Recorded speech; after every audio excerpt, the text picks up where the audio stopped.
નવસારી જિલ્લા ભાજપમાં ભડકો નવું સંગઠન જાહેર થતા જ જલાલપુરના આગેવાનોના રાજીનામા, જિલ્લા ઉપપ્રમુખ અશોક પટેલનું રાજીનામું, બક્ષીપંચ મોરચાના મહામંત્રી વિજય પટેલનું પણ રાજીનામું, કિસાન મોરચાના મહામંત્રી પ્રકાશ પટેલે પણ રાજીનામું આપ્યું, જિલ્લા સંગઠનના મંત્રી ચેતના પટેલે પણ રાજીનામું આપી દીધું. જલાલપુરને વર્ષોથી અન્યાય થતો હોવાનો તેમનો આરોપ છે.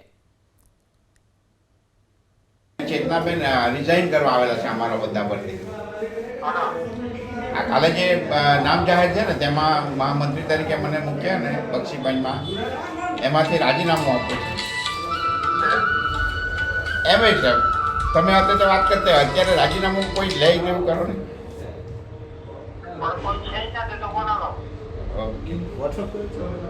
વોટ્સઅપ કર. હા હા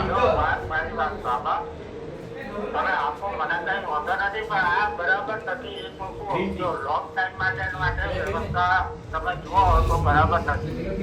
તમને પાર્ટીના કાર્યકર્તાઓને અમે કોઈ જગ્યાએ કામે લગાડતા હોય, આમાં કઈ